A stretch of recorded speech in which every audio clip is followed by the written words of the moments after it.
So I've got several messages lately.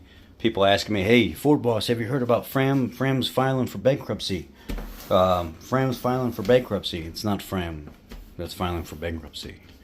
It's the company that owns them, Trico and Autolite spark plugs and many other brands that you guys buy. It's not really going to affect the dealerships too much, and probably won't affect many independent shops too much.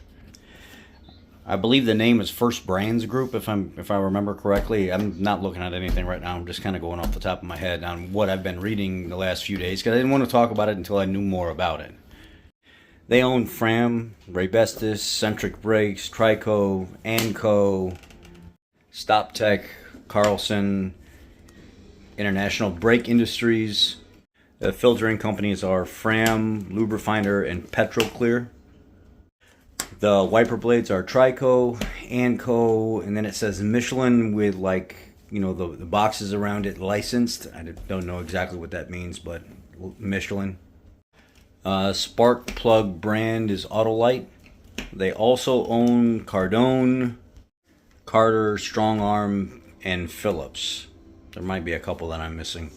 They also own some companies that dabble in the whole towing stuff, like Reese, Tonka, Draw Tight, Bulldog, Takancha, Reese, Fulton, Westphalia, Hopkins, Bargman, and Westbar. I had to look up some of these last few because I've never heard of some of them before. Maybe it's just not from my region. Trying to get the baby situated. I'm home with a messed up knee. But they filed for Chapter 11 bankruptcy, which means that's just a restructuring of debt. And then they have I think at one point in time I read that they achieved $1.1 billion from their financial supporters. Let's just leave it at that. Easier to say that way.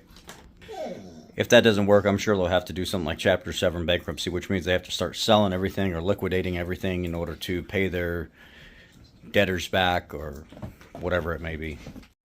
Now, they supply the OE with what's called OE aftermarket parts, which is 10% of their revenue.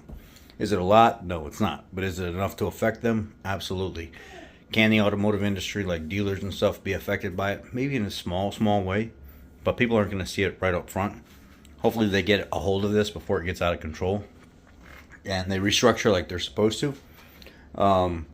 What OE aftermarket means is if the manufacturer themselves is not making it, it's an aftermarket company that's making an OE part for them. So it's a very important part of our industry working at dealers, manufacturing, getting parts and stuff like that. I've even seen some smaller part suppliers that say they're starting to see that they are becoming affected by this. Not only just since this happened, but for the last 6 months to a year. Tariffs may play into this because of the extra money that they're having to increase to make up for what they're having to pay in tariffs, profit-wise, and stuff like that. It doesn't look like they're real bad off right now. It looks like they may have control of the situation, but this could be bad. If they don't get control of it, it could be bad. How did they get themselves in this position?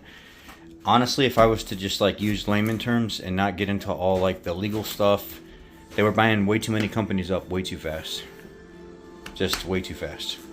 If you look at the timeline of everything that they bought, it's just crazy. They bought this company, then this company, then this company, then this company, and it's wow.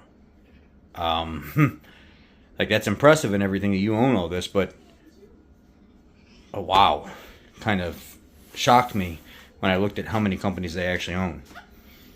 So we wait. I actually reached out to First Brands Group and I sent a media request through their media request line. I gave my phone number and my email and basically gave them, I just have some basic questions that I want to get across to you guys. If you guys want me, if I do get the opportunity to talk to them, if you have any questions for them and you want me to ask that, leave it down in the comment below and I'll ask those questions if they give me an opportunity to talk to them. I did leave the YouTube channel so they know that I already started talking about it and I wanted to do a multiple part, a follow-up after this. So please leave your comments down below. Again, First Brands Group, not Fram, not Anco, not Trico, not any of this other stuff. First Brands Group.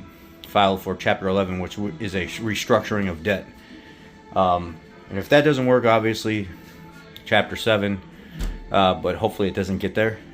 Let's just see what happens, you know, fingers crossed kind of thing. And, you know, I've seen a lot of people say that they are, I seen one guy say they're like up to $10 million in debt, and that may be, but when I was looking at the financial guru that was actually talking about all this stuff, he said it was like 6.1 billion in debt, but then there's several billion off record that their paperwork and stuff can tie them to other debts as well. So it may very well may be close to 10 billion. But with them owning as many companies as they do, who knows? Here, I'll throw a picture of all the companies that they own right here at the end. Let me have your questions down below if you guys have any questions, and leave your questions to them if I get the opportunity to, and I'll write them down so when I'm talking to them I can ask those questions. Take care. Be blessed.